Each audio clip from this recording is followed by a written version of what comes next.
Hey there, I'm Kevin Downey, and I run an agency called Kevin M. Downey, where we help companies with both their recruiting and email marketing efforts. You can visit our website at kevinmdowney.com. Okay, today's video, the 2 reasons why email isn't working for your B2B company. So I've been doing email 7 years. At this point, probably managed the sending of about 100 million emails for clients to date. And, infrastructure is always changing a little bit in what we need to do with email.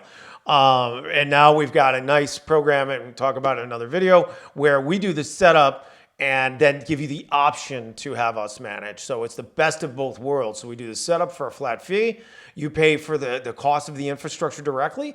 And then we train your team on how to manage the email infrastructure, the CMS, the campaign management system on their own. It's very easy. And almost everyone can manage it on their own. Once they see it on one call, they're like, oh, well, we can do that. Right. So that's what we really enjoy, because now you're not held hostage. You get to control and own your email infrastructure. But if we need to manage it for you, and we do for a few, we can manage it for you. It's no problem. But after sending that many emails and doing email for a long time, I get a lot of companies that come to me, both owners, CMOs, VPs of marketing in B2B companies, especially sometimes CSOs and VPs of sales, CROs, showing me what they are currently doing with email. And what I see most of the time is that they say, well, we're doing email already. Okay, what are you doing? So I hear 2 answers almost always. The first one is they're doing newsletter email, Constant Contact, MailChimp, maybe doing something through a HubSpot, which is nice. Newsletters are great. They're not going to drive leads, not consistently, not on a day-to-day basis, but they're nice to do. It's great for your branding. It's just like any other form of intermittent marketing. Trade shows are great. Certainly appearances on podcasts are great.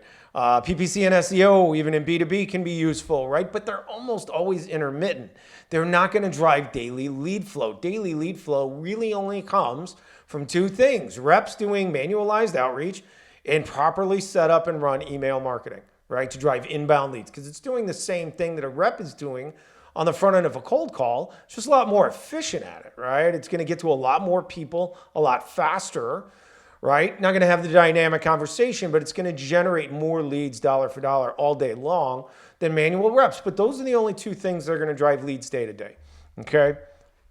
So the 2 things I see is I see the newsletter type stuff. That's great. It's not going to drive leads day to day, but it's great. It's good stuff. It's always good to brand your stuff, right? And then the other thing that I see is I see more commonly CRM-based email marketing, which ultimately the basic thrust of the idea in principle is fine, but in practical application, it's almost always done incorrectly or on a platform that just doesn't have the capabilities that it needs to have to run any kind of volume, right? So let me explain that really quick, and I'm going to show you the 2 things. But what happens with CRMs is you're almost always tying to your Google Workspace or Microsoft 365 accounts. They are always separated out. And so almost always the campaigns for each email address are separated, which makes it very tedious to manage.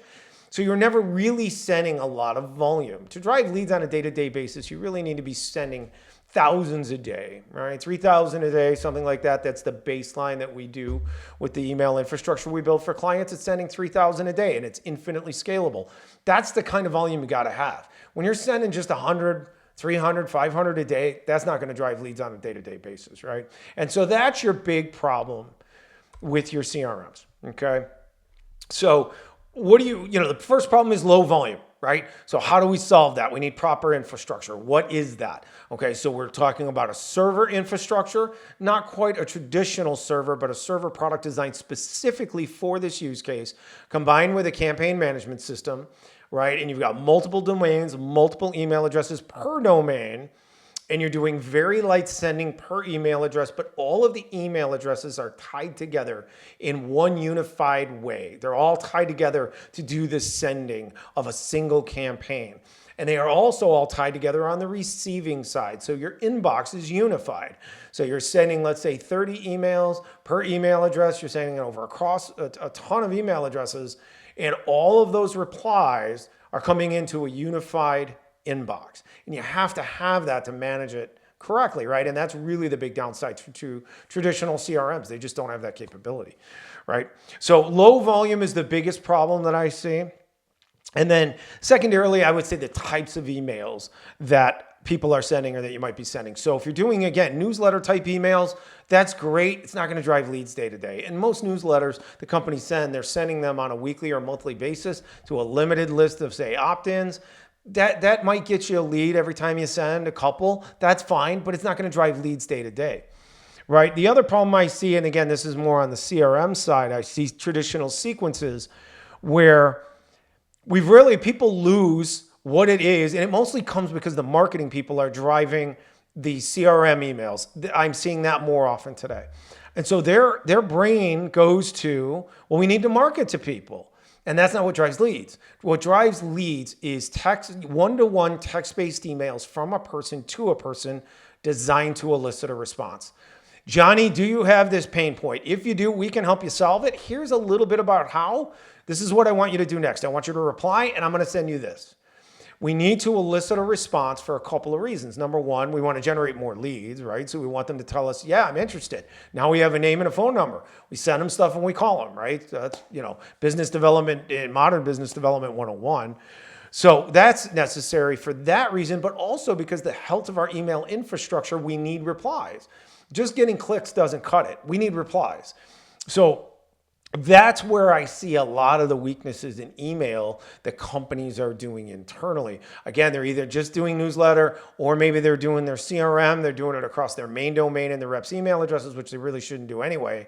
But when doing that, everything is all cut up and divided out. For each email address is its own campaign. Very difficult to manage. Can't send any volume. And therefore, it's never going to drive anything consistently. You've got to have a lot of domains and email addresses all tied together, all sending to a list of, say, 50, 60, 70,000, and we're sending 3,000 a day on a setup. And that's how we set it up for clients. So we're driving leads day after day after day. Okay? Hopefully that helps you. If you need any help, reach out to us, kevinmdowney.com. Thanks for being here today. Really appreciate it. We'll talk to you soon. Thanks for being here.